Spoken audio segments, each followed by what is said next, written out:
buenas noches. Espero que todos hayan tenido una semana muy bendecida. Bueno, en esta ocasión vamos a iniciar hablando sobre el ministerio de Jesús.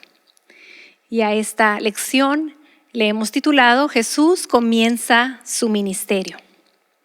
Yo quiero empezar hablando del lugar donde Jesús realizó su primer milagro. Y fue, como todos sabemos, en una boda.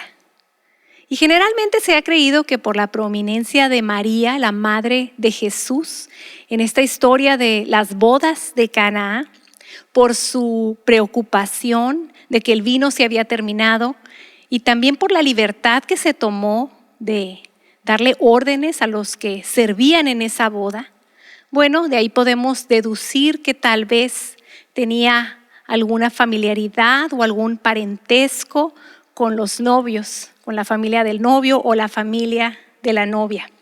María le dijo a Jesús, no tienen vino. Y la sorprendente respuesta de Jesús muchas veces se ha considerado aún un poco dura, puesto que su respuesta fue, ¿qué tienes conmigo, mujer? Aún no ha venido mi hora. Y es curioso, pero esta misma pregunta se vuelve a ver más adelante en la Biblia. Cuando el espíritu inmundo se dirigió a Jesús en la sinagoga, usó una frase similar. ¿Qué tienes con nosotros, Jesús Nazareno? En Marcos 1:24. Y esta frase en griego significa, ¿qué tenemos en común? ¿Qué tenemos tú y yo en común? Por supuesto, los demonios pues no tenían absolutamente nada en común con Jesús, pero en el caso de María, al principio pensaríamos que ella y Jesús tenían absolutamente todo en común, hasta que consideramos su petición. El punto de vista de Jesús y el de su madre María sobre cuándo había llegado su hora eran completamente diferentes. El punto de vista de María era un punto de vista temporal.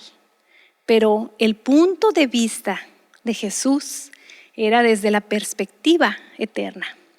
Él tenía una misión que cumplir, un plan dado por su Padre Celestial y un tiempo preestablecido por Dios para empezar ese ministerio. Sin embargo, aún con la reprensión, el Señor encontró alguna manera de conceder la petición de su madre y convirtió el agua en vino. Este fruto de la vid era un símbolo de la sangre que Jesús derramaría en la cruz por los pecados tuyos, por los pecados míos. Y sobre esto Jesús dijo, aún no ha venido mi hora para cumplir ese propósito designado por el Padre. Sin embargo, al convertir el agua en vino, le daría al pueblo un símbolo del pacto de su sangre redentora. Esto es hermoso porque al iniciar su ministerio podemos ver que Jesús tenía muy en claro cuál era su misión. Y era venir a salvar al mundo del pecado.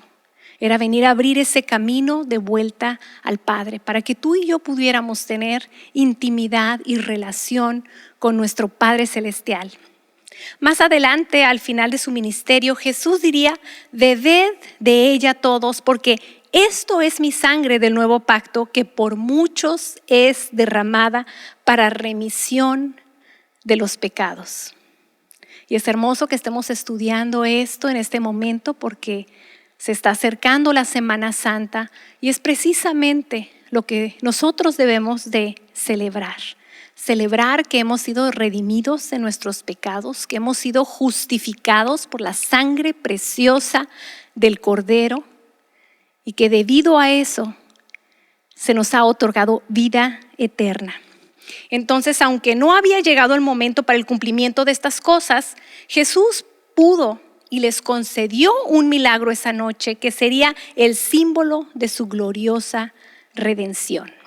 Ahora, veamos el significado de este evento de las bodas de Caná, pero en otros aspectos. Yo creo que Jesús era un hombre muy alegre, un hombre para nada aburrido, como a veces lo pintan en los cuadros. La presencia de Jesús en la boda nos muestra que Dios quiere que sus hijos experimenten el gozo. Sin embargo, la fuente de ese gozo debe de ser coherente con la santidad y la justicia de Dios. Nada puede destruir más la felicidad que el pecado. Esto es algo que debemos de comprender, porque la verdadera felicidad, la verdadera plenitud, la verdadera realización solamente se encuentra en Cristo. Pero necesitamos ser santos porque Él es santo. Y debemos pedirle al Espíritu Santo que nos muestre cómo podemos vivir en santidad, aún mientras nos divertimos con nuestros amigos. Porque es válido divertirse, es válido pasar tiempos amenos con las personas que amamos, de reír, de bromear, pero siempre tener presente la presencia de Dios, hacerlo en santidad. La respuesta de Jesús a la petición de su madre muestra que María esperaba que Jesús hiciera algo. María también creía que de alguna manera Jesús encontraría una manera de remediar esta penosa situación por la que pasaba esta familia. Y su manera de responder a su madre también fue un recordatorio para ella de que se había producido un cambio en su relación, es decir, en la relación hijo y madre. María debía comprender que las cosas ya no eran igual que cuando Jesús tenía 12 años y vino a Nazaret y estaba sujeto a ellos. Ahora Jesús tenía una gran misión que cumplir, dada por su Padre Celestial. Había cosas en su mente que María no podía comprender, ni Jesús tampoco podía compartir con ella. Y esa sería una lección muy difícil de aprender para María como madre, tal como lo es para las madres cuando nuestros hijos empiezan a crecer y están listos para salir del nido y volar hacia sus propios nidos, hacer sus propios nidos, hacer sus propios hogares. Y tristemente, yo que trabajo con mujeres, me ha tocado ver muchas mujeres que no han comprendido que a los hijos se les prepara, se les ama, se provee todo lo necesario. Pero después, cuando llega el tiempo indicado, hay que dejarlos volar, hay que dejarlos tomar sus propias decisiones y hay que respetarlos. Esto es bien importante y es algo que María también tuvo que aprender. No podemos seguir tratando a nuestros hijos como niños pequeños, aunque para nosotros siempre lo serán. Tenemos que aprender a respetarlos como adultos, como hijos de Dios que han sido provistos con todo lo necesario para tomar decisiones sabias. Tampoco debemos de pensar que las palabras de Jesús, que tienes conmigo mujer, fueron duras o irreverentes. La palabra mujer, que nos suena áspera a nosotros, fue una forma de dirigirse también a su madre cuando estaba en la cruz. Y cuando desde la cruz se la entregó a su discípulo amado, a Juan, diciéndole a ella, mujer, ahí tienes a tu hijo. Y María tampoco pareció herida o rechazada por la manera en que Jesús se dirigió a ella en esa boda, puesto que ella conocía el corazón de su hijo. Ella sabía que él no era irrespetuoso. María no sabía lo que Jesús haría, pero le dijo a los sirvientes, hagan lo que Él les diga. Hagan lo que Él les diga, porque eso será lo correcto, ¿no? Entonces, el problema al que se enfrentó Jesús fue algo inesperado y fue presionado para que tomara una decisión repentina de hacer uso de su poder milagroso. Y debemos recordar que Jesús se había atado con esas limitaciones humanas. La Biblia dice que se despojó a sí mismo haciéndose semejante a los hombres y humillándose a sí mismo. Esto lo vemos en Filipenses 2, versículos 7 al 11. Y aunque no era el momento de la plena revelación de su gloria, Dios en su gran compasión por nosotros cuando nos encontramos en necesidad, reconoció la necesidad de estos novios y le dio permiso a Jesús, para realizar su primer milagro. Entonces Jesús dio instrucciones a los sirvientes para que no dijeran nada a los invitados, tampoco al maestresala, sobre la fuente de dónde venía el vino, al menos hasta que terminara la boda. Y todo debía hacerse de forma natural y sin ningún tipo de exhibición. Los sirvientes debían llenar las tinajas con agua y luego sacarlas y dárselas a los invitados sin decir absolutamente nada. El maestresala de la fiesta, después de probar el vino, llamando al novio, le dijo: todo hombre sirve primero el buen vino, y cuando ya ha bebido mucho, entonces el inferior. Mas tú has reservado el buen vino hasta ahora. Esto lo vemos en Juan 2:10. Y vemos algo hermoso, que el Señor no solamente ve por nuestras necesidades, sino que hasta nos hace quedar bien. Él hace las cosas con excelencia.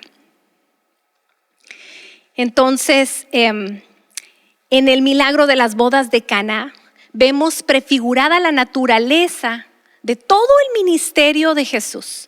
Su obra debía de ser una obra de transformación, un ministerio de bendición y de lo sobrenatural. Y esto es algo que vamos a ver a lo largo de los 3 años de ministerio de nuestro Señor Jesús. Él vino a transformar vidas. Él vino a ser de bendición para todos aquellos que se acercan a Él. Y Él vino a mostrar su poder sobrenatural en nuestras vidas. A Jesús no le molestaba que las familias se reunieran para divertirse y tener compañerismo, ni tampoco tenía un semblante triste. De hecho, más tarde dijo de los fariseos que aunque ayunaban, lo hacían con caras largas. Cuando ayunéis, dijo, no os hagáis los decaídos como los hipócritas que descuidan su apariencia para mostrar a los hombres que ayunan. Es decir, si haces algo para el Señor, puedes hacerlo en secreto. No tienes que hacerlo a viva voz para que todo el mundo se dé cuenta que eres muy espiritual. Y como ejemplo de la personalidad alegre y carácter social de Jesús, vemos una diferencia entre Jesús y Juan el Bautista, su precursor, quien a la luz de la palabra era un hombre solitario, antisocial y duro al hablar del pecado para que los hombres huyeran de él, huyeran del pecado. En cambio, Jesús entró en la vida de los hombres y lo podemos ver a lo largo de los 4 evangelios para compartir sus alegrías, sus problemas, sus tristezas y para darles la victoria sobre el pecado.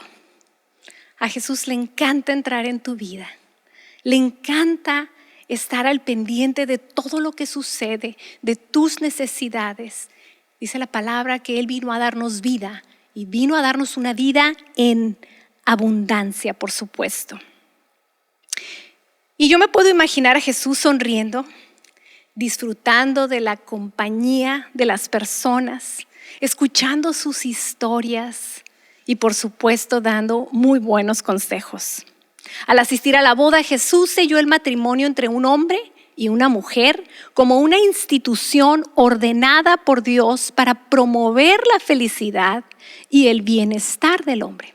Y por eso es importante que nos apeguemos a los estatutos de Dios, a la manera de hacer las cosas de Dios. Y es una cosa muy triste que hoy Jesús no sea invitado a todas las bodas. La ceremonia matrimonial de 2 creyentes declara que el matrimonio es un estado santo y de alta estima a los ojos de Dios, que significa la unión sobrenatural entre Cristo y la iglesia. Por lo tanto, por ningún motivo se debe entrar en él a la ligera, sino con reverencia, con sobriedad, con pureza y en el temor de Dios. Ahora muchos jóvenes viven en impureza sexual y dicen, bueno, total, nos casamos y no pasa nada. Pero esto es un pecado a los ojos de Dios. Tenemos que aprender a vivir en santidad. Dice la palabra de Dios que sin santidad nadie verá a Dios. Estas palabras siempre retumban en mi cabeza. Porque es importante que si queremos tener esa relación con Dios, si no queremos que nuestra relación con Dios se corte o se perjudique, necesitamos pedirle al Señor que nos ayude a vivir en santidad en todo momento. Este principio de señales hizo Jesús en Caná de Galilea. Y dice la palabra que manifestó su gloria y sus discípulos creyeron en él. Los milagros eran parte de su ministerio y también deberían de tener hoy un lugar definido en el ministerio de la iglesia, en cada congregación donde se proclama el poder de Dios.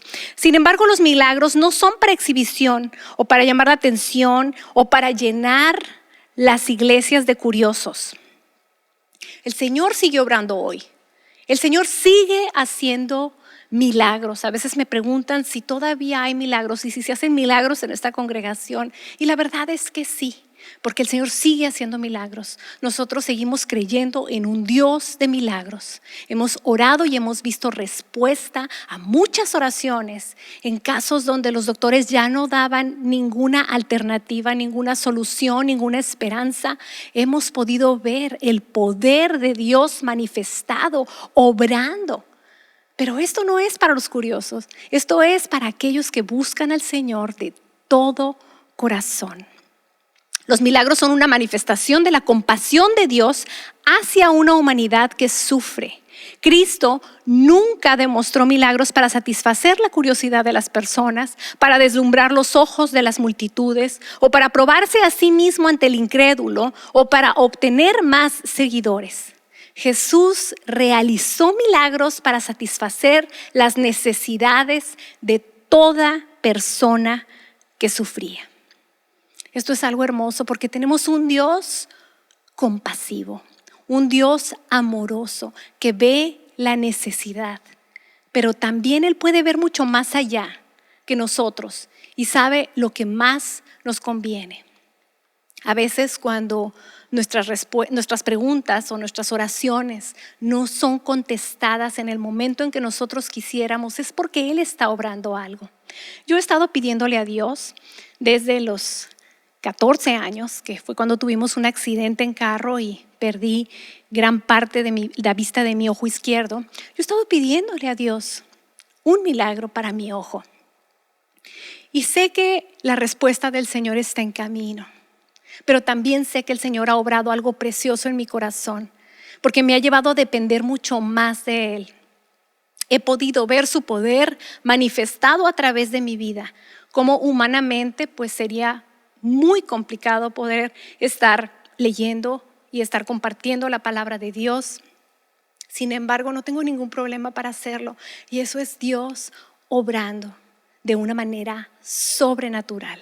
Así que cuando Dios no contesta en el momento que nosotros quisiéramos o en la forma en que nosotros quisiéramos, es porque Él está obrando algo más. Y por eso le damos toda la gloria y toda la honra, porque Él sigue siendo poderoso, Él sigue haciendo milagros, pero también Él es soberano y Él sabe lo que mejor nos conviene. Bien, continuamos con nuestra historia. Después de las bodas de Caná, Jesús descendió a Capernaum con su madre, sus hermanos y sus discípulos, y se quedaron ahí, dice la palabra, no muchos días. Al término de esos días, Jesús decidió ir a Jerusalén para la celebración de la Pascua, como muy probablemente era la costumbre que él tenía desde la primera vez que fue con María y José cuando tenía 12 años. Por eso les puse aquí el mapa para que podamos ver cómo salió de Caná, fue a Capernaum, arriba del mar de Galilea, y después bajó hacia Jerusalén. Al término de estos días, les digo, Jesús decidió ir a Jerusalén para celebrar la Pascua. Y la ruta natural hacia el sur habría sido caminar alrededor del mar de Galilea y bajar por las costas del río Jordán. El viaje hasta Jerusalén era aproximadamente de 3 días continuos. La visita de Jesús a Jerusalén en ese momento fue muy diferente a cualquier otra visita que haya hecho con anterioridad. En otras ocasiones había sido peregrino, pero esta vez vino a la ciudad no para proclamar su lugar como Mesías, sino como un reformador. Era la capital de la nación donde se formaba la opinión pública. Jerusalén era una ciudad sumamente importante. Y si la gente de Jerusalén lo recibía, la ciudad sería el centro natural de su ministerio. Esto hubiera sido muy conveniente. Los funcionarios y los líderes de las naciones podrían tener la primera oportunidad de aceptar el ministerio de Jesús. Y fue en esta Pascua cuando se cumplieron las palabras de Malaquías que hablaban de la venida tanto de Cristo como de quien fue asignado para preparar el camino al Mesías, o sea, de Juan el Bautista, quien para este tiempo, por supuesto, ya había venido y de repente el Señor Jesús se presentó en el templo y dijo: he aquí, yo envío mi mensajero, el cual preparará el camino delante de mí y vendrá súbitamente a su templo el Señor, a quien vosotros buscáis, y el ángel del pacto, a quien deseáis vosotros. He aquí viene, ha dicho Jehová de los ejércitos. ¿Y quién podrá soportar el tiempo de su venida? ¿O quién podrá estar en pie cuando Él se manifieste? Porque Él es como fuego purificador y como jabón de lavadores. Esto viene en Malaquías 3, versículos 1 y 2. Desafortunadamente, como veremos, a los judíos no les agradó Jesús, pues vino como un fuego purificador. Vino a purificar, vino a sacar todas las impurezas, a limpiar. Y los líderes religiosos estaban muy satisfechos con las cosas que estaban haciendo y no tenían ningún interés en cambiar absolutamente nada. Para Jesús, el templo era un lugar sagrado, era un símbolo de la presencia de su Padre. Era un lugar donde la gente debía llegar a alabar y adorar y a magnificar el nombre de Dios. Incluso a la edad de 12 años, cuando en el templo dijo debía ocuparse de los asuntos de su padre. En aquella ocasión cuando se quedó y los padres regresaron por él, José y María, y él dijo que tenía que ocuparse de los asuntos o de los negocios de su Padre Celestial. Pero año tras año, cuando Jesús había vuelto a Jerusalén para la Pascua, había visto el templo destruido por sus cambistas que explotaban a los adoradores que llegaban a Jerusalén supuestamente a alabar y adorar a Dios. El ansia de dinero de los sacerdotes había convertido el templo en una gran máquina de hacer dinero.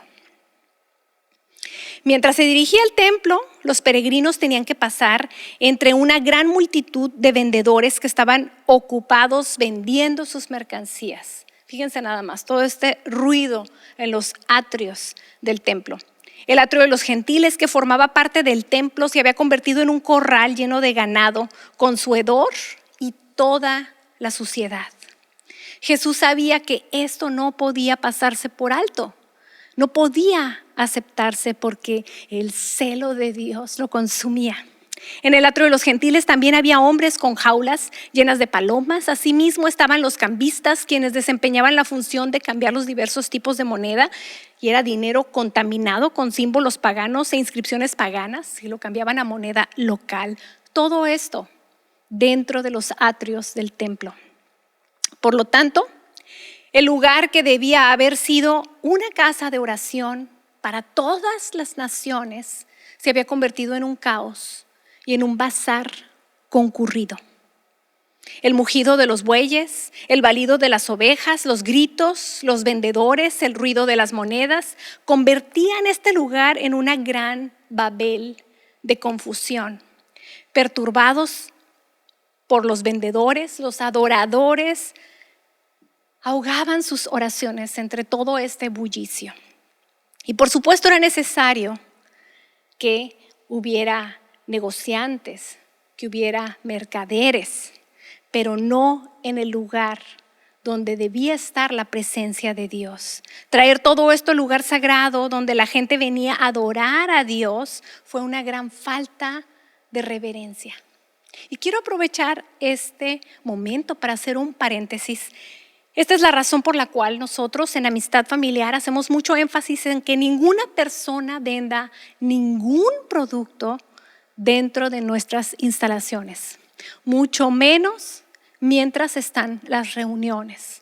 Asimismo, tampoco les pedimos con mucho respeto, pero con mucha claridad, que tampoco vendan productos haciendo uso de los grupos que tenemos destinados para la enseñanza bíblica, para la alabanza y la adoración a Dios, porque entonces se pierde el propósito de estos.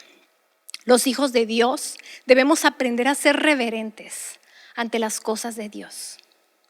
Allá afuera podemos hacer nuestros negocios, pero esta debe de ser una casa de oración. Debe de ser un lugar destinado, apartado, santificado para las cosas de Dios. Asimismo, todo lo que está dentro de este lugar. No es que sean malas las ventas de productos, pero cada persona debe de hacer uso de sus propias redes sociales para hacerse publicidad y no hacer uso de los grupos de la congregación. Como les digo, se pierde el propósito, además de ser una gran falta de respeto a Dios. Y aquí podemos ver cómo Jesús se indignó por esta situación, por este caos que había en la casa de Dios. Ese día de Pascua hubo una extraña conmoción en los atrios del templo. Jesús, con aire de autoridad, se acercó a la puerta del templo y en sus manos tenía un látigo de cuerdas. Y después de ver todo lo que estaba sucediendo, comenzó a sacar a las ovejas y a los bueyes y a los que las vendían también. Se dirigió a los cambistas, volcó las mesas de dinero, haciendo que se cayeran y rodaran por el suelo todas las monedas apiladas. La Biblia no dice, fíjense bien, que volcó las mesas de los vendedores de palomas para que los pájaros no fueran lastimados. Pero sí les dijo, quitad de aquí estas cosas y no hagáis más la casa de mi padre casa de mercado. En otras versiones dice cueva de ladrones. Este acto de Jesús fue algo, por supuesto, inesperado para todos.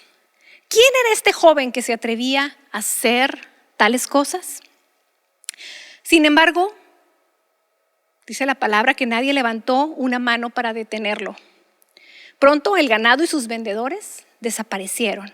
Los cambistas miraban enojados al hombre, buscando por todos lados a ver si alguien podía levantar la mano a favor de ellos o defenderlos. Alguien que enfrentara y luchara por su causa, pero tampoco nadie se ofreció como voluntario. Porque saben, había algo en los ojos de Jesús que hizo que todos retrocedieran. Estaba la autoridad divina en él. Hizo que todos se retrocedieran. Murmurando amenazas, por supuesto, los cambistas, me imagino que recogieron sus monedas y se alejaron, muy indignados. Los principales sacerdotes del templo se sintieron ofendidos y consternados. Su autoridad, por supuesto, había sido desafiada públicamente y era algo que nunca podrían olvidar y mucho menos perdonar. Y lo vemos a lo largo de los 3 años de ministerio del Señor Jesucristo. Cuando se recuperaron de su asombro, se acercaron a Jesús y aunque no condenaron lo que él había hecho, le preguntaron con mucha dignidad con qué autoridad hacía esas cosas. En Juan 2, 19 al 22 dice, los judíos respondieron y le dijeron, ya que haces estas cosas, ¿qué señal nos muestras? Respondió Jesús y les dijo, destruid este templo y en 3 días lo levantaré. Por tanto, los judíos dijeron, durante 46 años se construyó este templo y tú lo levantarás en 3 días. Pero él hablaba del templo de su cuerpo. Jesús estaba refiriendo al templo de su cuerpo. Por esto, cuando fue resucitado de entre los muertos, sus discípulos se acordaron de que había dicho esto y creyeron la escritura y las palabras que Jesús había dicho. Hasta entonces, hasta que Jesús resucitó. Por supuesto, estas palabras estaban fuera del nivel de comprensión de los judíos, de los principales de la sinagoga. Destruid este templo y en 3 días lo levantaré. Y aunque no comprendieron el significado de las palabras, esta declaración dejó una profunda impresión en ellos, como veremos que jamás olvidaron. El templo, con su colosal construcción de mármol, sus costosos mosaicos, las magníficas esculturas, los velos bordados y la ornamentación de piedras preciosas, rivalizaba, se dice, con las 7 maravillas del mundo. Y ahora este extraño desconocido de las colinas de Galilea había declarado que si lo destruían, él podría levantarlo nuevamente en tan solo 3 días. Era algo ilógico para ellos. Aunque los judíos podrían haberse dado cuenta de que había un significado oculto detrás de las palabras de Jesús, porque esto no era lógico, pero les convenía tomarlas literalmente en el sentido del templo. 3 años más tarde, durante el tiempo del juicio de Cristo, veremos que los citaron sobre esto más que cualquier otra declaración que hiciera. Y al hacerlo, por supuesto, distorsionaron lo que Jesús les había dicho. Fíjense, en Marcos 14:58 dice: nosotros le oímos decir, yo derribaré el templo que ha sido hecho con manos y en 3 días edificaré otro hecho con manos. Qué increíble, ¿no? Por supuesto, Jesús no dijo eso, pero los furiosos judíos estaban convencidos de que esta versión tergiversada convenía mucho más a sus intereses para que fuera hallado culpable. Y es increíble, pero ni siquiera sus propios discípulos entendieron a plenitud las palabras de Jesús en ese momento.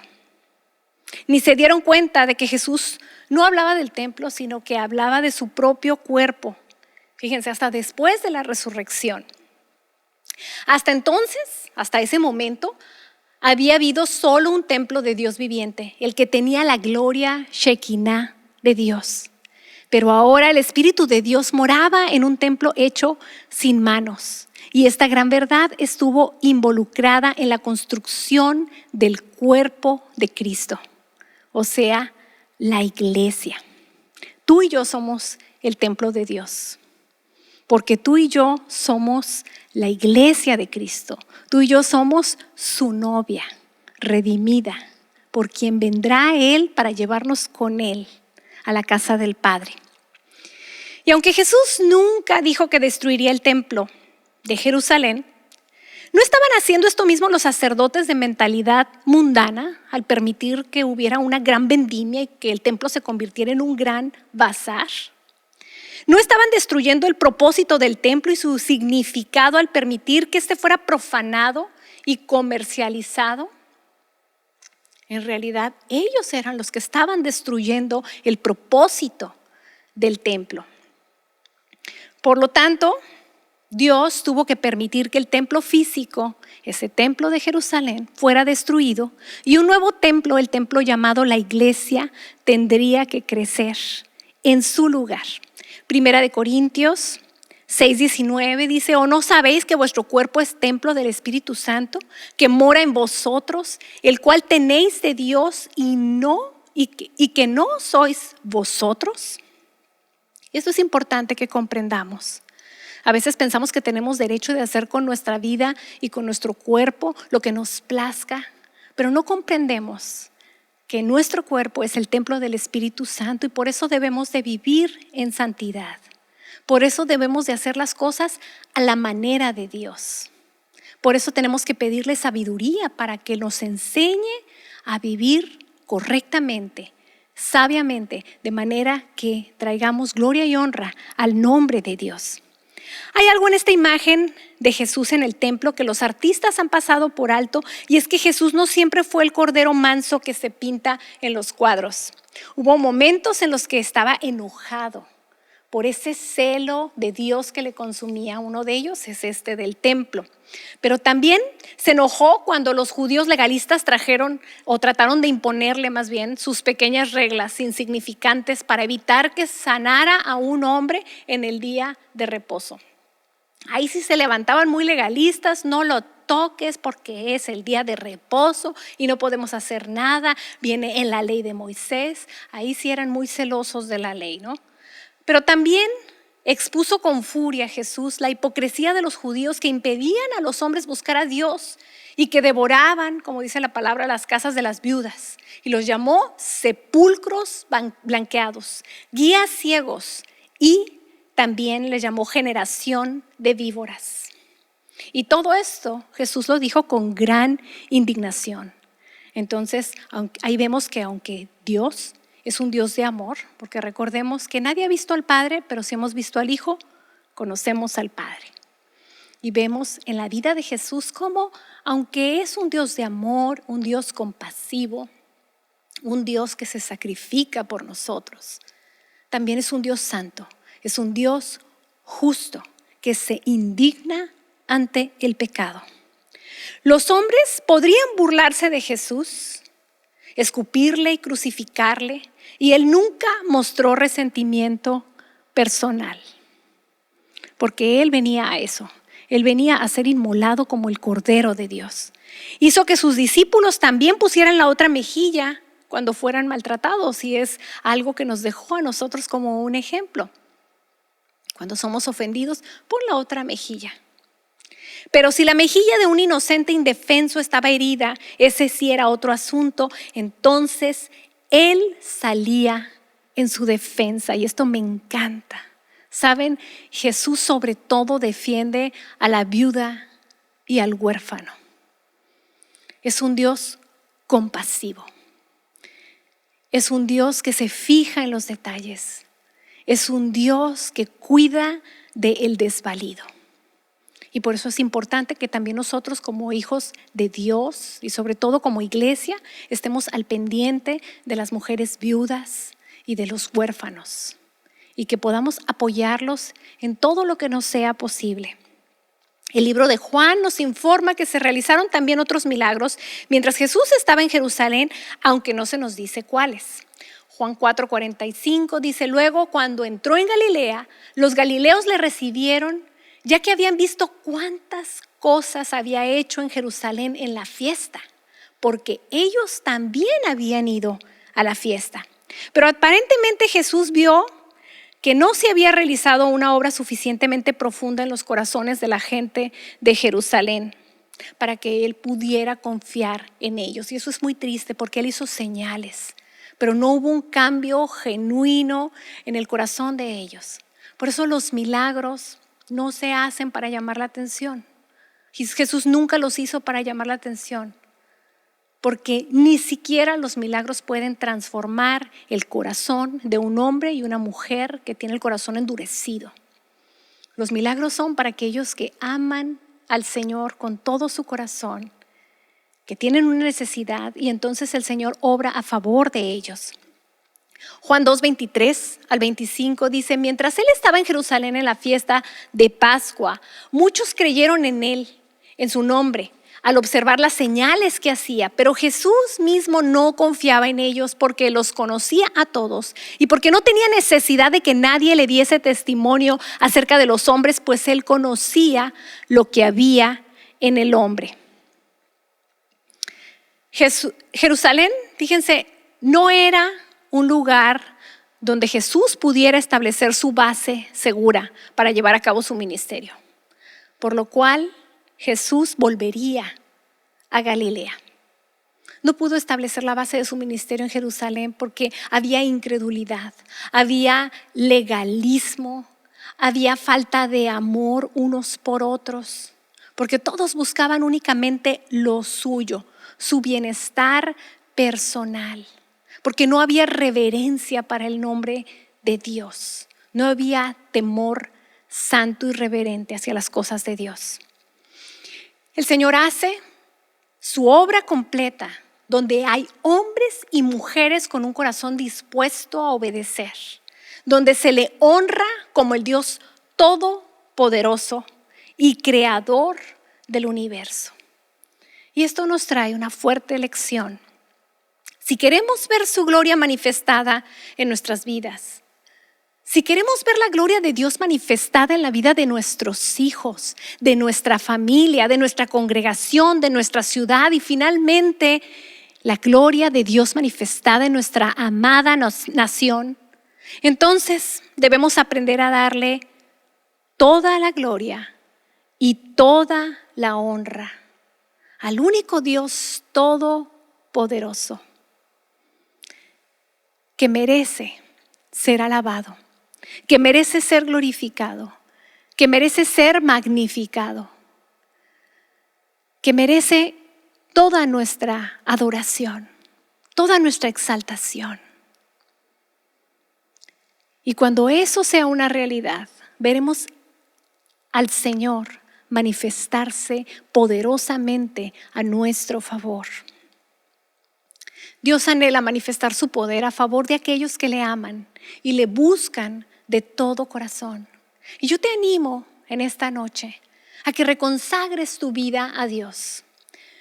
Si sientes que te has deslizado un poco y sientes que no has visto las cosas de Dios con la reverencia que se merece, si crees que aún has jugado con las cosas de Dios o has menospreciado el sacrificio del Señor Jesucristo en esa cruz para traerte vida eterna, para traerte perdón de tus pecados, para abrirte camino al Padre nuevamente, yo te animo a que hoy reconsagres tu vida y le digas: Señor, perdóname. Perdóname porque no he valorado el sacrificio que hiciste al mandar a tu Hijo Jesús a morir por mí. Perdóname, Señor, por vivir a la ligera, por tomar tu palabra a la ligera, por no pasar tiempo escudriñando tu palabra, estudiando tus instrucciones para mi vida, por no pasar tiempo alabando y adorando tu nombre, Señor, por no hacerte caso en cuanto a todo lo que tú me has pedido. Y tú dices en tu palabra: estad quietos y reconoced que yo soy Dios. Seré engrandecido en las naciones. Señor, me asombra tu amor. Me asombran todos y cada uno de tus atributos. Porque tú, siendo el creador de todo el universo, teniendo todo el poder, tú te has humillado en la forma de un hombre para poder relacionarte conmigo, para que yo pueda saber, Señor, que tú sabes cuáles son mis limitaciones, que tú has experimentado los mismos temores que yo, que tú has enfrentado las mismas tentaciones, que tú has vivido las mismas limitaciones que yo tengo el día de hoy, los mismos temores. Sin embargo, Señor, tú siempre nos dejaste un ejemplo al acudir a las Escrituras, al buscar al Padre Celestial como lo primero cada día que estuviste en esta tierra. Gracias, Señor, porque tú has dejado un bello ejemplo. Ayúdame a valorarte, a amarte, a honrarte como solo tú lo mereces, Señor.